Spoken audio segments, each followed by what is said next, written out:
growing up, if you told somebody you watched anime, people kind of looked at you funny because there was always that like that stigma towards it. Now, a movie like this is probably where them stigmas came from. Yeah. We're just gonna start this shit live. That's why I said I'm mad that I liked it. Like, I'm really pissed. He's Chinese. Welcome to the latest episode of Sarat and Chris's Movie Therapy Podcast. The reason I asked you which one you watched was because there's two distinct movies. Okay. There's one from 85 and there's one from 03. Okay. One from 85 was the first one, was the one that got the attention over to that novel that's actually still ongoing, the manga. But the 03 is leaps and bounds much better. So of course, us being who we are reviewing the 85 one. Listen, you gotta review the 85 because you gotta start from the beginning. You can't just, first of all, your head is see-through, bro. My head is see-through. I can see the bricks. But no, yeah, you gotta go with the 85 because it's like you gotta watch the quality as it's meant to be, not somebody that looked at it and then was like, oh, we can do this a little better with better technology. No, we're gonna watch this as intended. Just do it. Just go with it. Let's go ahead and take off the do-rag so that way I'm not see-through. There you go. That's better. You look like they chopped off your fucking head. It's like, oh no, it's gone. Okay, before we even get started, welcome to the latest episode of Sarat and Chris's Movie Therapy Podcast featuring Marcos. It's your boy Sarat, aka Makazi. It's your boy Marcos, aka at the Sunset Kid 56. And yes, I am wearing a shirt that says anime made me thick. And so the funny thing about this shirt is it's with two C's. So I went to BlurredCon. I got this at BlurredCon. Shout out to the girl that made it. I can't remember her name, but she's really awesome. Yeah. I was like, so is this anime made me thick or anime made me thick? And I was like, what? She was like, nah, it's like, honestly, it's subjective. And it was funny as hell. So, but anyway. Hey man, well, I can appreciate, an anime shirt that's stylish, because sometimes when you get merch, it can be very, bootleg looking or very just, you don't want to wear it out. You as a person, it's like, it's an embroidery, but it pushes the letters. It's a what? Forward. It's embroidered. There you go. It pushes the letters forward. Yeah, instead of being, it's embossed. It's embossed. Which is, I'm sure, as a person that does what you do, about these, and you probably dealt with this before. Yeah. Well, before we get started, thank you all for listening to us. We are on our little anime run right now. If you like what you're listening to, please subscribe, tell your friends about us, click that notification button, and and make sure you tell everybody about us, share the clips, just follow along, help us grow this community. We're trying to make it big. And we're going to do what we do. Now, this week, like I said, we were on our anime run, and Marcos picked a classic. Now, depending on how you feel about classics. I still love it. Okay, because why don't you tell people what we picked? What you picked? What I picked was the 1985 Vampire Hunter D. Vampire Hunter D, not Vampire Hunter D Bloodlust. Yes. Which a lot of our listeners probably associate that. No, I'm talking about the first one that I was way too young to watch. That as an adult, I was like, oh man, this was drawn on crayons. Bruh, listen, I watched this movie and I was like, listen, I love anime. You love anime. I do. We deal a lot of our listeners love anime. So we don't have a negative connotation towards anime, but growing up, if you told somebody you watched anime, people kind of looked at you funny because there was always that stigma towards it. Now, a movie like this is probably where them stigmas came from. Yeah, because so first of all, like I looked it up and I have to go back to my notes here. So this movie is created by Hideyuki Kikuchi. So you can't just be saying coochie. well, Kikuchi. I should probably brush up on my Japanese because I gotta go. I'm going to Japan, so I gotta I gotta learn. I gotta do Japanese a little bit better. Yeah. So this is his brainchild. So he's also the creator of Wicked City. I believe he did a couple other things. Like he's locked in. So during this time, he wanted he did a Dark Side Blues as well. So he wanted to cash in of the 80s, drop an animated movie or drop animation and make money off of merch and everything. However, he's a horror manga writer. So as we notice immediately in this movie, this is not a kid-friendly movie. And I watched this movie way too early. Yeah. Way too early. And it was one of those things I can't even remember where I watched it, but I feel like I was like 13 or 14. I acquired the tape. Like I saw it at one of those Asian what is it called? Trade stores. Did you guys have those when you grew up that it was like something limited? Yeah. It's like basically you go in there, they got fucking kimonos and ninja swords and DVDs and videotapes and then the little stress balls that you put in your hand. Yeah, and they sold video games, There's definitely, and this is like in New York, growing up in urban city, we didn't have GameStop like that. That's Canal Street all day. Well, in Brooklyn, we had two of those. So that's like literally was like shooting fish in the barrel for them. Have or something? No. This is like Sunset Park. The one that I used to go to used to be on 47th and 5th. For those of you that listen to me that are from Sunset, it's not there anymore. But like they used to have bikes outside. It was a whole thing. It's like I bought my first Super Nintendo from there. Like I knew how. Later on in life, I realized that they overpriced everything because they knew it's like what they call them now, food deserts. Like they know that there's no other stores around, so they're gonna charge you a shit ton of money because they know. Unfortunately, the population can't get out of that area to buy more economical stuff. Yeah. That's basically what was the policy. So I saw this tape and I was just like, what is this tape about? Yeah. What was it? What was on that cover that really attracted you to this? It was the silhouette of D, a vampire, the Dampier, the main character. And he had you could tell he had the sword. And I was like, this looks so cool. And they would shout out to whoever was the person that came out with it. Like they just had an infinite tape on loop of commercials, but like the commercials wouldn't give you the plot. It would just show action sequences. Like I haven't seen that style of advertising since you remember the Kung Fu kiosk in the malls in the early 2000s. That they won't never put the title. Yeah, because they know you could go find it somewhere else. They would just be like, "Oh yeah, that's that new joint. You don't know about that one." It's like I remember straight up, dude was like, "Yeah, it's like $30 for this DVD." But back then they did it with the videotapes. Yeah, and it was like $25, and you could tell, it was a Xerox copy of the tape in the clamshell, and then the clamshell just had in black letters Vampire Hunter D, and it's like. Come on, dog. You didn't even snap off the record tab. But for those we're aging ourselves here. Yeah. So I just found I have a box upstairs. I just found my box that has all the OVAs for Dragon Ball Z.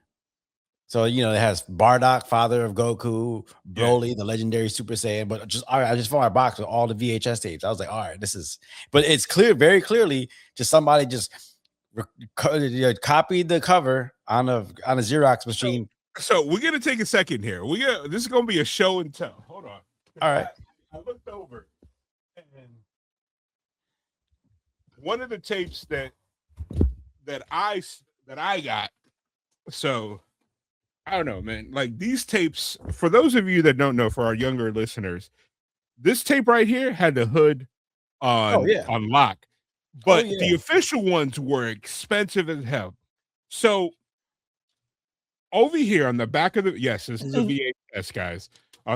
Makazi knows. In the back of the tape, if you bought it from the studio, there's a little tab here that was broken off by the manufacturer. This is so you can't record over this tape accidentally.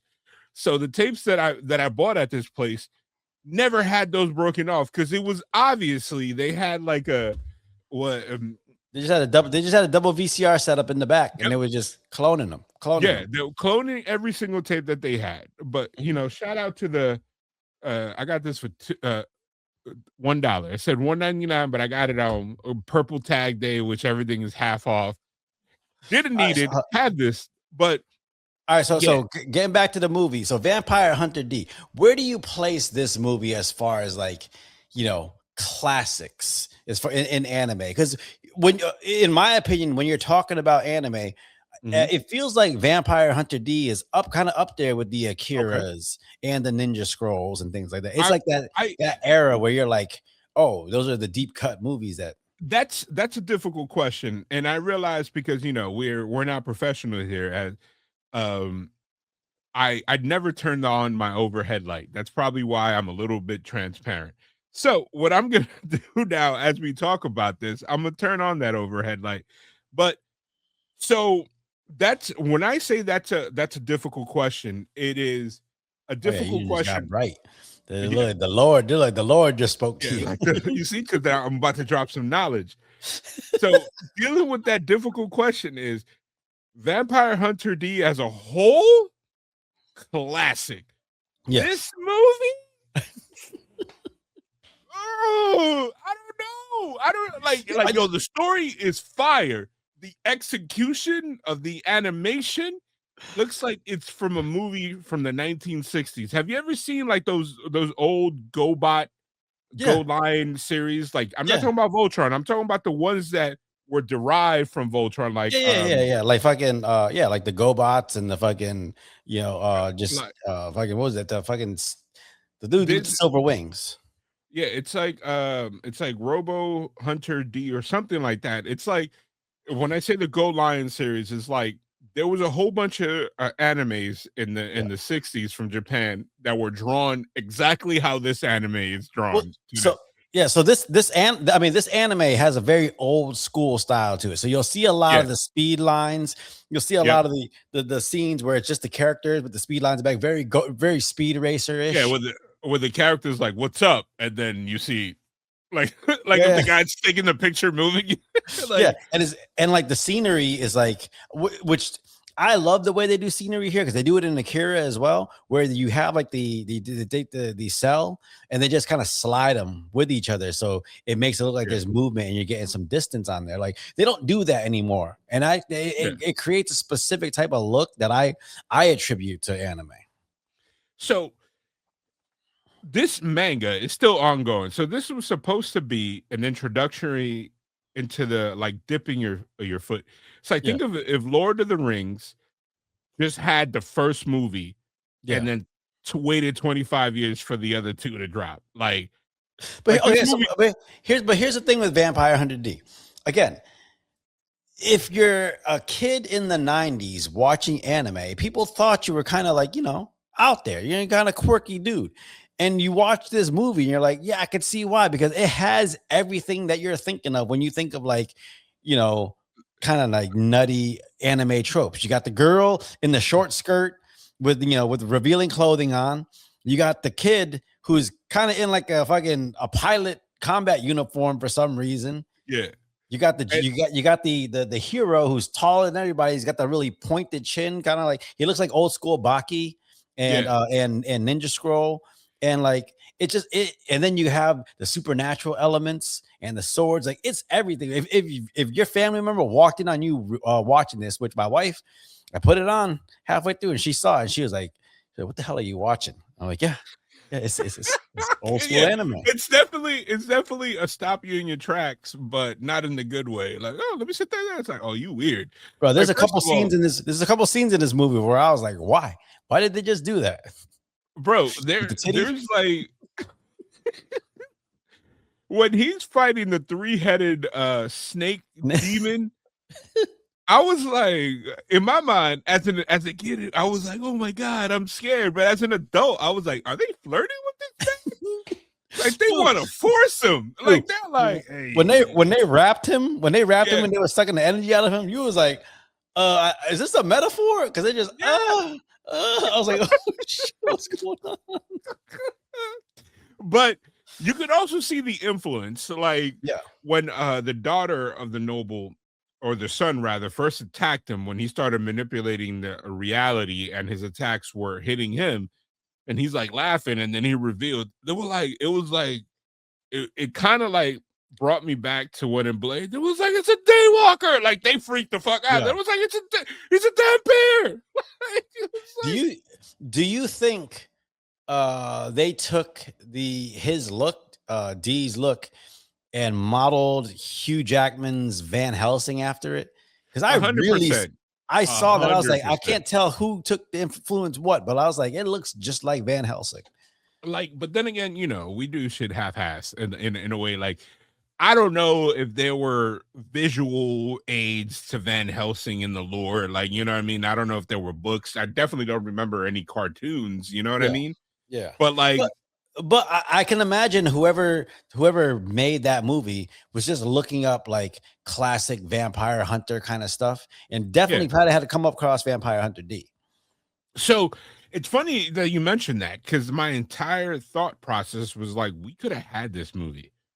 Like, I wish somebody would revisit this, but that movie was made 41 years ago. Whoa. And then the sequel was made like 20 something years ago, like 23 years ago. Yeah. Like, I don't think the licensing, unfortunately, is going to like catch up. But you could create a new market for it. It's like when they brought Voltron back. Like, if it takes off, you create a whole new fan base for it. But the Voltron thing is, you have to find some creator that has enough influence that's gonna like and enjoys it so much that they're gonna bring it back.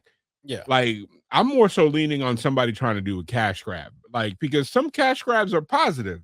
Like, you know what I mean? Like, bro, like, I 100% believe that Masters of the Universe is a cash grab, but I am very happy that it's coming out, the live action movie. You know what I mean? I don't know. I feel like Masters of the Universe isn't. I think you had somebody who a producer who was like, I was a fan of this as a kid, and we have the technology now. I can go buy this, the licensing off this thing and do it, because it's like sometimes it's a matter of like, okay, there's going to be enough people that remember it that it might drive some sales. The question is can we make this good enough to drive more sales? Yeah, I think I really hope that this is something that happens, because I found myself, after watching, because I watched this and its sequel, Vampire Hunter D Bloodless, which is much better, like stylistic and story wise. I found myself looking for merch, and it brought me back to like, man, because you're wearing, I don't want to call that a bootleg, but it is. It's homage. Is it homage? Yeah. It's like this ton of like streetwear, wrestling, and like the 90s look. Like we're eating good when it comes to stuff like that. Yeah. But this is one of the licenses that I like. I know a bunch of people that are creators. If I like poke them, I'm like, hey, do this. But then I would have to spearhead it. I can't just go buy a t-shirt. Like, it's like you get like the poster. I don't like the poster. Like, you know what I mean? Like, would you want to see a Vampire Hunter D live action movie? If so, who would you want to see play D? That's a wild sentence. Who you want to see play D? But pause. But pause. All right, I'm gonna ask you a question. What country is doing it? Is this Hollywood or is this Japanese? No, you say you're doing it. I already got my picks. I think I know who I would already choose. And this is gonna sound weird because I don't know how it's gonna come across. I think if it was like a European type studio, now walk with me here. Okay. I think you could you could have Rain play D. Like if you're gonna keep it Japanese, an anime doesn't mean D is Japanese. I know, because he's obviously not Japanese. All the vampires here are European. This is a European set story.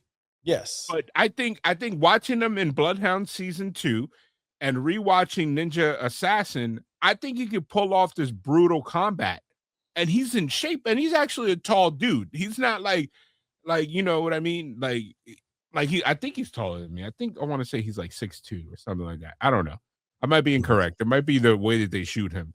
Yeah, but there's this Korean singer that like he was lean, Jack lean, and so I always thought he was this big tall ass dude that all the girls love. Then I looked it up one day. That motherfucker's 5'3". I was like, what? How? I was like, so honestly, I don't know, man. I'm drawing a blank, but all jokes aside, it has to be somebody like, if I'm borrowing from your world, it has to be somebody that's physically looks like Roman Reigns, but is as tall as Randy. Like, you know what I mean? Man, like, I don't know. You just need somebody. There's nobody in Hollywood that I can picture in this role. Listen, don't say fucking Hugh Jackman. No, here's the thing. I don't care necessarily about the look as much because somebody can put on muscle. We saw a motherfucker put on muscle to be fucking a Sentry. Oh, no, not Sentry. Who's the dude from Guardians of the Galaxy 3, the gold one? You talking about Will Poulter? Adam, what was it? Yeah. You're talking about Will Poulter. That's the actor. He became who did he play? Adam. I want to say shit. I know it's Adam something. Adam Warlock. Adam Warlock. Yeah. So you can put on muscle. So now I'm just looking for facial structure, like height and like acting ability. For me, I'd fucking have him put on some weight. Fucking Adam Driver.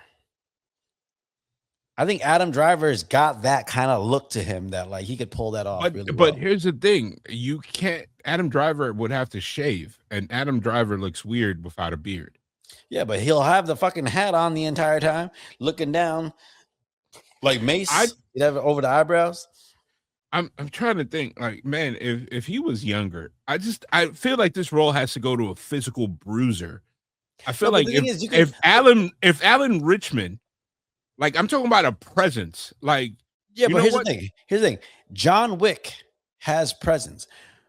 Fucking Keanu Reeves is not a bruiser. He's not a fighter like that. You can turn someone into one as long as they're dedicated. Okay. I can see it. You know, and I was thinking it's another person but then it's like I remember like what's it called? D is not a physical person. He's not out there karate kicking people. Like he doesn't do a lot of hand to hand. Yeah, he doesn't. He just has to have that aura where he's like, you know, he feels imposing. You know, obviously, if you're gonna make a live action movie, you're gonna want to up the action a little bit. Yeah.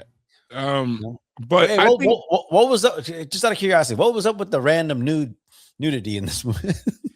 Again, that is the creator, bro. He does a lot of gore and a lot of nudity, and that's why he couldn't. Like, have you seen Wicked City? No, I haven't. Watch Wicked City. It's one of those you're like, yo, what is this doing here? It's like. He hugged her. Women gets their top snatched in this movie for no reason. Not only did they pull the fucking Janet Jackson where they pulled it off in the titty, that shit was bouncing. And then when she was hugging D, when Doris was hugging D, she was hugging D, and then she pulled back and he was and he looked down and she just had her whole fucking shit. I was like, what the fuck? First of all, these are the movies, though. These are the movies that give anime fans a bad name. Yeah, but so like there's a ton of things. Like, you know what's funny? If he was like, you can't tell me that Count Magnus was not modeled after a young what's it called, Marlon Brando. Oh yeah, like it literally looked like Marlon Brando if he would have not like gone off the rails weight wise when he got older. It was just like, and then like I would the way he sat, it was just like this the entire time. Yeah, I love that. Like, yo, and then it's like that would be the most difficult person to cast, because a lot of people that have that grace are either too old or died. Yeah. Like, you know what I mean? Like I if he could wasn't actually see Adam. I could actually see fucking Alan Rickton. Fucking Reacher. I could actually see Reacher being that, like, just gray up his hair a little bit. yeah, I could see because him doing that. he was like, even though, spoiler alert, D beat his ass, Yeah. killed him, but it's like throughout the entire movie he was like, all right, am I really gonna have to throw hands and kill this dude? Like, it wasn't like that. It was just like, come on, son. Yeah. Like I don't even want to get up. Like I just found the perfect sitting spot 10,000 years ago, and I've just been enjoying it ever since. Like, please don't make me move. So okay, so maybe I didn't understand in the movie, but why did he really want to marry Doris? So there was a couple different reasons. So he just did not like that humans trespassed her domain, and the fact that she was her dad was a deceased werewolf hunter. Yep. They kind of like had clashed before, and if we're real, this is the whole movie feels like an analogy of old men trying to prey on young women. Yeah. That was the only thing. It's because she was young, and if you looked at the entire town, there was nobody that looked like her. She was the young virgin that he was just like, yeah. I want that. Yeah. Like, we got a mullet. Yeah, bro. He, like, honestly, first of all, the entire town, it was like who's who of like that town has been in so many movies. Yeah. Like not the physical town in the name, but like the town of like these locals that are shitheads. Yeah. Are in every single movie that has to do with that they're like, you know what? We don't want to upset this person. We're just gonna kill this person. It's like they don't take a minute to think. Yeah. Like if Vampire Hunter D, because I'm not gonna say if the D was strong. Listen. If he wasn't as strong as he was, they would kill her immediately, because it took him like being like, hey, wait until I go ahead and kill old boy before you guys try to imprison her. But here's the thing. If you find out that, someone in your town is, got bit by a vampire, now they know that the other vampires are going to be coming, like, I'd be like, hey man, get the fuck out of here. We're not going to protect you. I don't know you. I got dogs. Like, get out of here. Hey, I don't know. Yeah. I get it, but it's like it also highlights humans as a group. Like, you've heard that. No, hold on, no. I know you, Mr. I'm snitching. Oh yeah, that's hey. Can you let me finish my statement? As a group, we're like, nah, this is black and white. Like, you know what I mean? Individually, you could convince us, but as a group, I'm like, nah, brother. Yeah. Like, you gotta go. You don't want to be like, she right here, sir. Bro, right I would be like, she's right here. Like a Dumb and Dumber. Yeah. Like, I don't mean to point any elbows, but she's right there. So do you think anime in 2026 has like evolved as far as subject matter? Because you get like, obviously this movie had a lot of supernatural elements to it. And I guess you get some animes now with supernatural elements. You get your Demon Slayers and Bleach and things like that. But like on the whole, you also get ones that don't really deal in like, as like they deal in more modern scenarios and things like that. So I'm wondering, like, was it just a thing back then for anime to be about like the craziness like that? I don't think it I think anime during this time spawned a lot of original ideas, but I think just like us as a society, we were obsessed with the more deeper, complex supernatural and sci-fi aspect, because like if you notice, this is a lot of horror, supernatural, and sci-fi mixed in.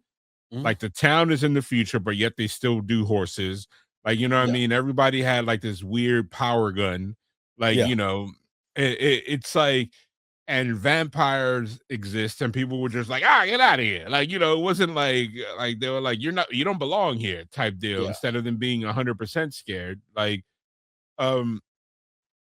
I think back then they dealt with more complex storytelling. Where now and and I'm guilty of this. I prefer an anime that is just like boom, boom, boom. These are the rules, and we're off. Like, you know what I mean? Yeah. No, like super complex. Like this is like, for example, there's a lot more. Oh my god, I'm drawing a blank. The anime Attack on Titan. Yeah. There's a lot less Attack on Titan than there is like Dragon Ball Z anime types. Yeah. Like, you know what I mean? Like Attack on Titan, before it like shit the bed towards the end because of political influences in that region of the world during that time, it was a very nuanced story that hid itself behind an allegory. Whereas this movie has a lot of actual lessons and stuff behind a lot of weird storytelling. You know what I mean? Like I pointed out one, like the desire of the three serpents, old man, young girl, the three serpents trying to suck the energy out of him, which is like, the world trying to take your joy, the ignorance of the village that didn't even want to find out what was going on. They were like, yo, just disruption, let's just destroy it right here and there. And you got to think about it, in the 80s during this time, it's a lot of like politics political things going on in the entire world. Yeah. Like during that time. So I think more now than ever, like more of the mass like consumed anime is more for entertainment versus them. It's like, something political or something socio economic hidden in the entertainment. Just like kind of like if you follow a lot of kung fu movies, like the modern day kung fu movies are pro China. Like any of the ones because they're all made in China. Yeah, but like, like all the movies that deal with like, and I don't want to disrespect the culture, that deal with like an old dynasty, they like remember them fondly. They're very pro China. Like kind of, and there's certain actors that have gotten in trouble for that, like your Jackie Chan, how people are like, well, he loves this regime, but this and this, these are the atrocities that this has come. And the US does that too. Like there's never been a World War II movie where we're like, we're horrible. It's always just like we get attacked and then we overcome. Like, it's like, well, I mean, that's what happens. If your country is making it, and you're making the subject matter about your military or your history, you're gonna want to tend to paint the winning side or your side under a good light, even though it's not. So like, I get it. Like Fist of Fury, is this Fist of Fury is one of those. It's about the Chinese Japan labor. And Japan taking over China. It's like as a kid, I was like, oh, this is good fighting. But as an adult watching and paying attention to the plot, I was like, man, they really hated Chinese people. They really had a beef with Japanese during the time. Like, like random people in crazy blackface coming out. Like, I remember that scene when he was like, look, boy, it says no dogs and no Chinese. And it'll be like a blackface Asian guy. And they're like, wait a minute, what the hell's going on here? Like, dude, all right, so getting back to the movie, there's a lot of character designs in this movie that like you see all across fucking anime.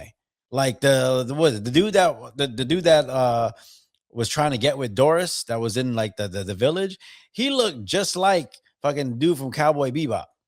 I mean, it's like, and again, it might be a situation that he borrowed from Cowboy Bebop or Cowboy Bebop borrowed from him, because like I think the original anime was what, during the 90s, or was it earlier?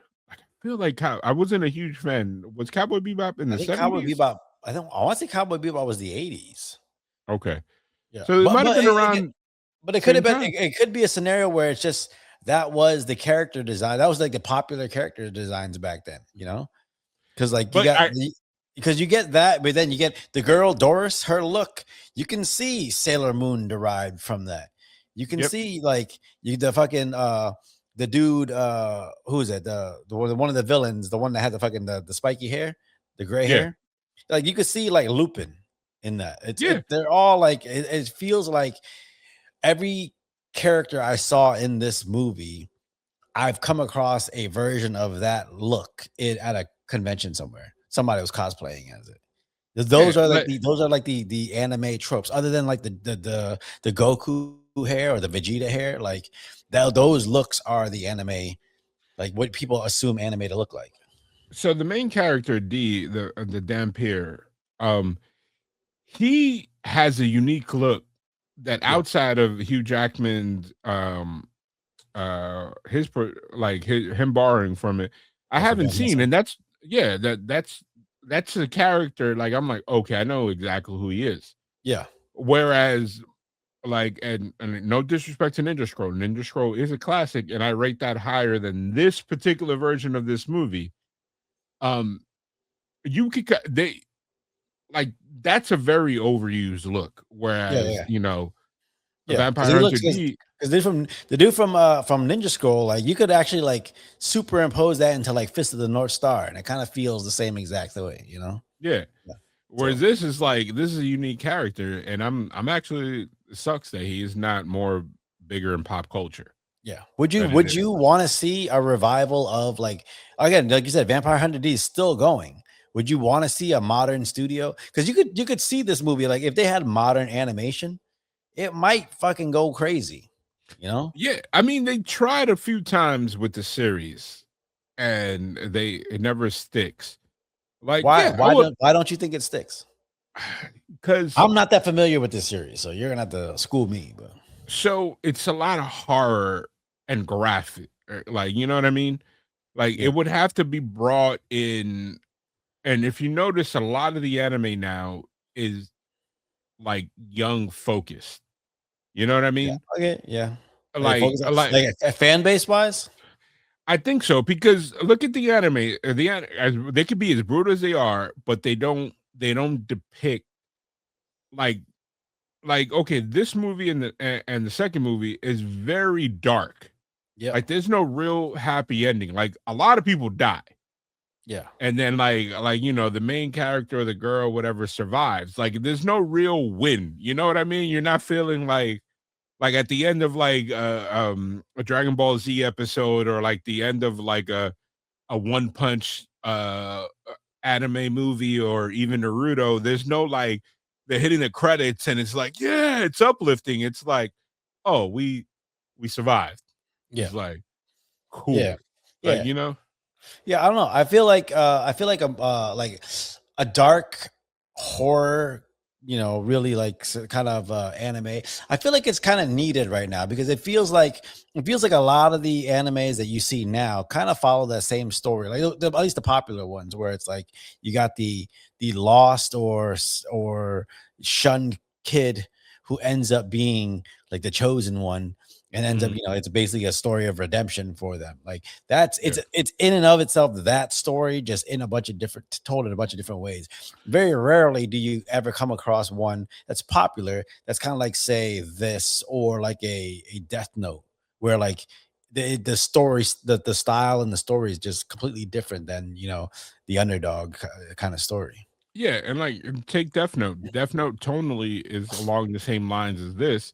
Yeah, It had its peak, and then it completely died because at a certain point the studio tried to change the formula yeah. and like try to like make it more mainstreamy, and it lost the fans, or they moved on to something else. Like, Well, from Death Note, what was the other one that was along the horror series that kids latched on to as well? That it was it was like, Bleach? no, it wasn't Bleach. It was like along those lines of Death Note. It was another one that it was like horror Yeah. like that people like. I don't know. It feels like the ones that are like horror focused, or the ones that stray from that kind of underdog redemption story, tend to do better as like movies than series. Mhm.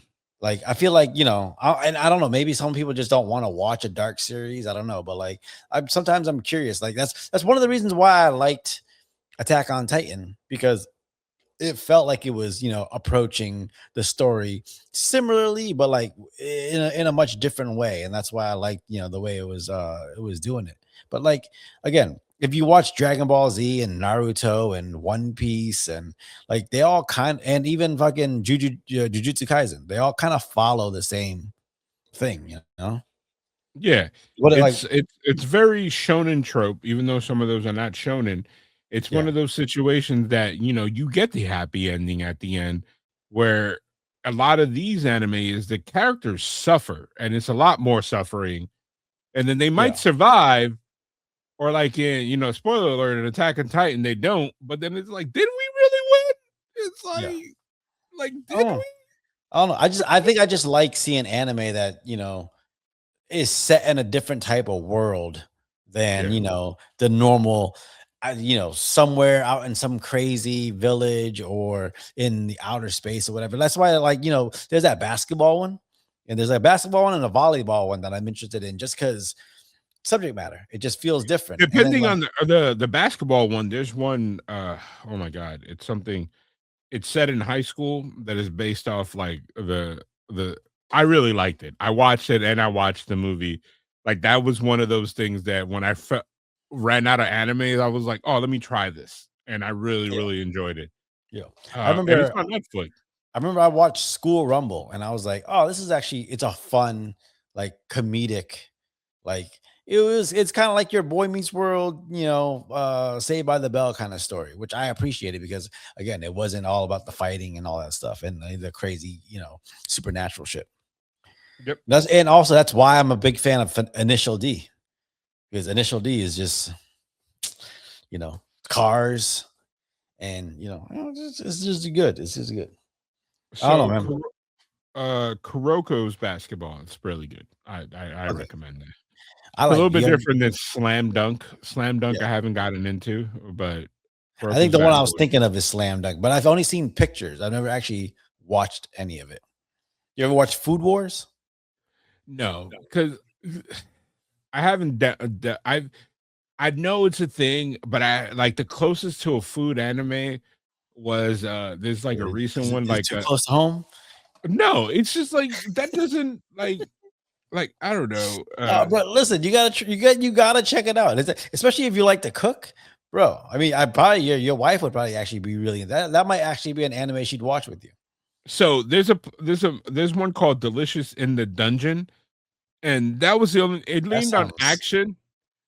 It leads on action, but it's like they're conquering. It's like an isekai. They're conquering a dungeon, like it's set in this world. And the deeper they go in the dungeon, they can't leave. You know what I mean? It's not like you're like, oh, we're done for the day. So they got to eat so they eat like whatever they conquer. So it's kind of like, oh, we just killed this demon.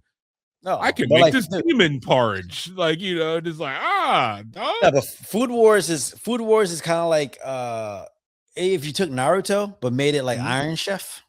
Yeah. So they're like competing and doing recipes, and you'll actually learn how to cook watching these things. But like again, it's like kids in school learning to be chefs, and they're competing to see who has the best recipes and shit like that.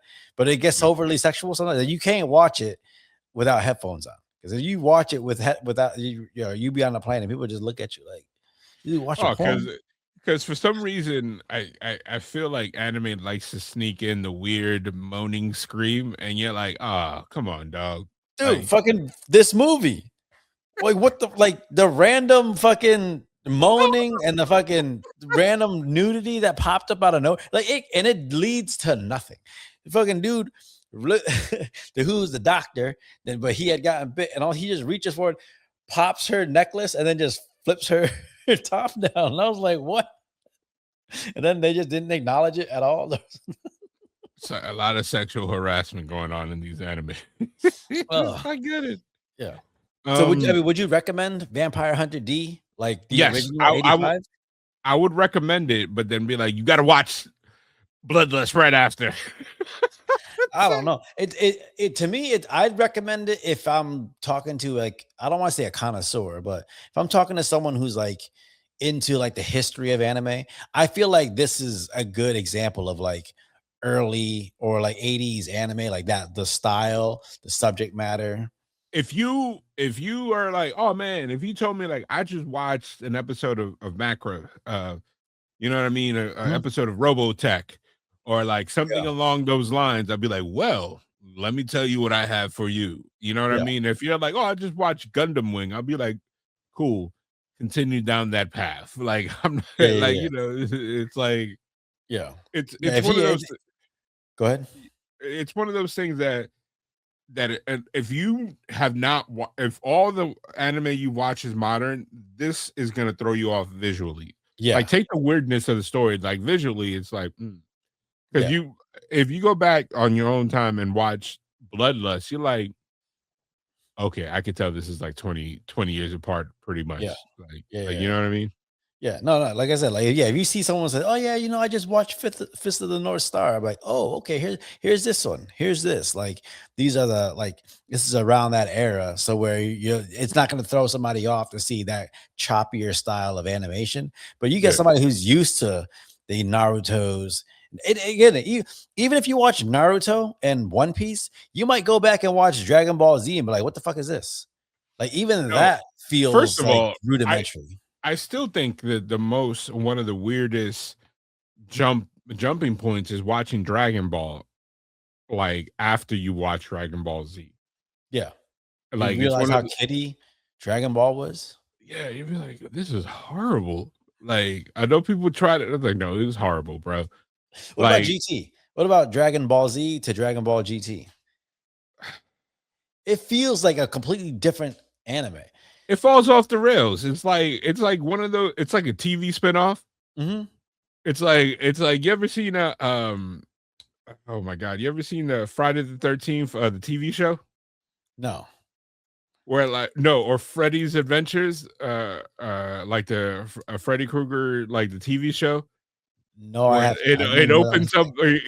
This is weird TV. It opens up with Robert Englund, and you could tell Freddy that he filmed a bunch of openings for like the entire season all in one day. Yeah. And then the TV show has nothing to do with him.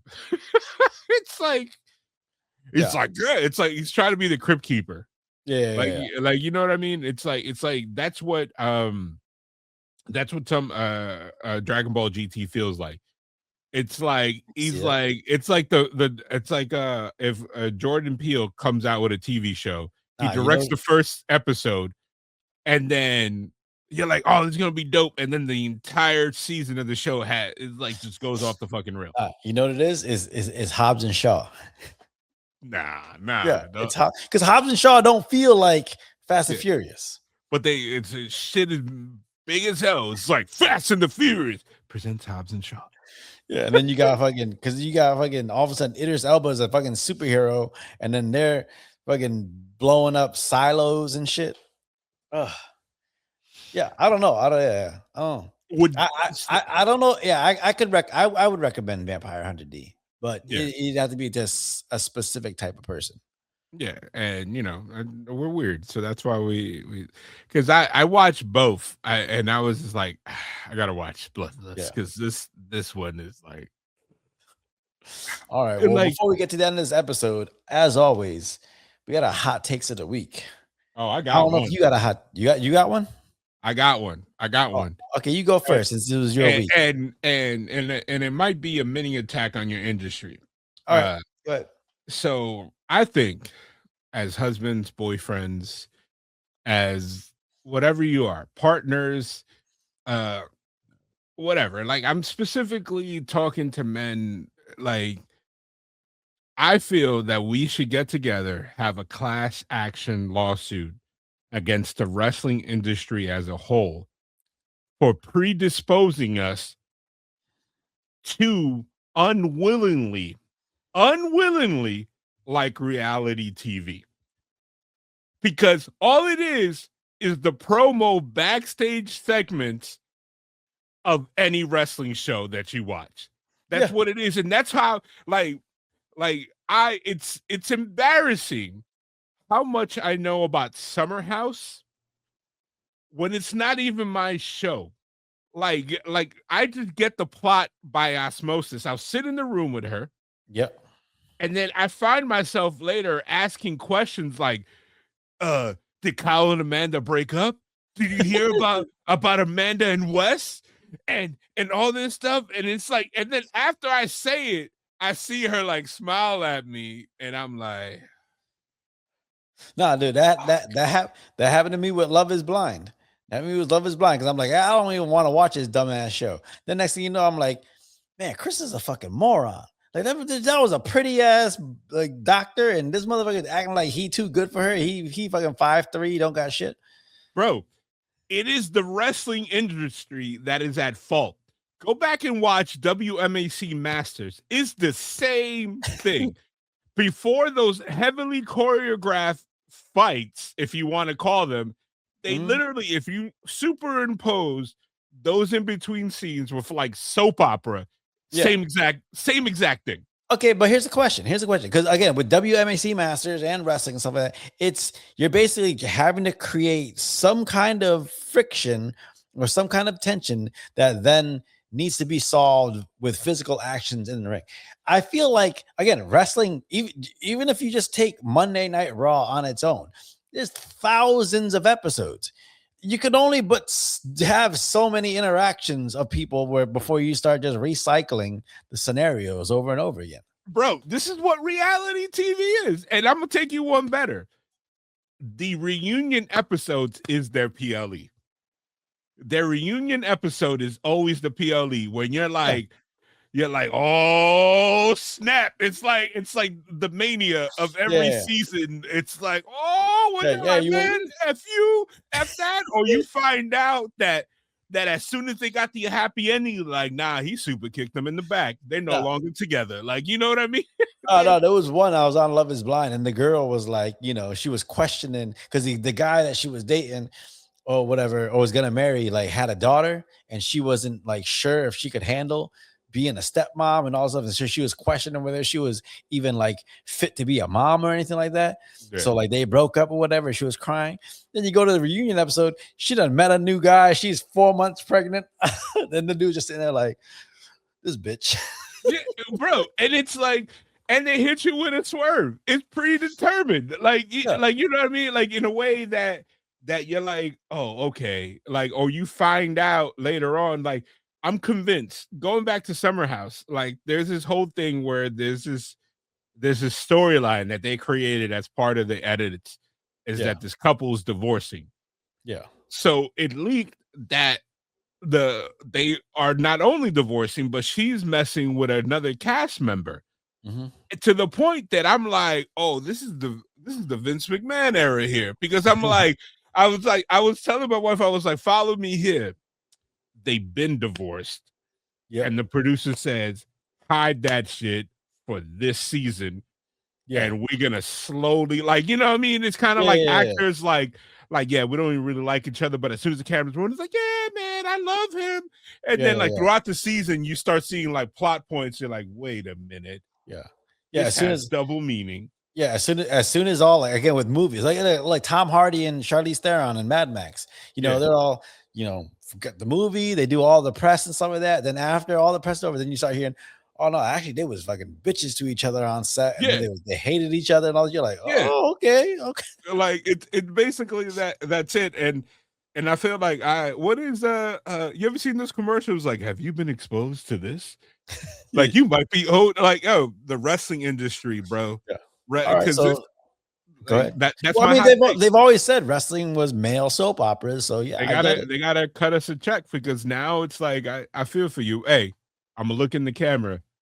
I understand you are seen. All right. Well, okay. So, my hot take this week, and I think you'll agree with me, because I was driving home today to come set up, and I saw this lady walking this big ass dog, huge. And then the dog walked over to the bush and was going to the bathroom, and she's just standing there like on the sidewalk, just chilling. And I'm like, this bitch ain't gonna fucking pick up after her dog. I fucking know it. I know that stance. So my hot take, and I think you'll agree, is I think people who don't pick up after their dog in public should be banned from owning dogs. I agree with with a caveat. I'm not going to bullshit you. This has happened to me, but it's always happened when it's been raining hard, and I'm like, "Get your ass inside! Like, we gotta go." Yeah. Or I've walked somebody else's dog, like you said, it's a big ass dog. Like, rest in peace, Fiona. It's my in-laws' dog. Yeah. I walked her and PJ. I carry normal dog bags, but she dropped a deuce. That dog. You ever seen the horse like glove? That's what I felt like. I put this little bag, and it was just like, I was like, yeah, I'm not touching dog shit today, boy. And it was hot and wet, and I was just like, nah. I've had Jesse drop one where I picked it up. I'm like, God damn, I can do curls with this motherfucker. The thing is, where I used to live, I literally watched the guy walk around. He had his little pit bull with him, and the pit bull, Jamaica, she was friendly dog, a lovely dog. He's walking. I don't think he was the owner. I think he was like the owner's boyfriend or whatever. But he's walking the dog, and he's just on his phone, and the dog's taking a dump, and it keeps walking. And I'm just like, bro, kids play in this park. Like, yeah, there's a dog station 10 feet from you. Get the bag and go pick it up. Stop being a fucking shithead. Okay, I get that. I live in a real neighborhood, and like I'm not like you. Gated community or a community. It's a lot of Florida things that it's like that it's like they have their own little section. We don't have those bags. So hey man, you go to Stop and Shop. You can carry a bag with you. No, I have the holder, but I don't know if your wife has done this. My wife has left me with no bags, and I'm like 3/4 to walk through, and I'm like, all right, let me pick up. And I've had to do this, and I apologize. I've had to act like I'm picking up because I have no bags. Like, what am I gonna do? Okay, Take off my shirt and pick it up? Okay, so here's the thing. I have had issues where like I ran out of, like, say I was with Ryu and he's on something, so he goes like 4 times on the walk, and I only have like 2 bags with me.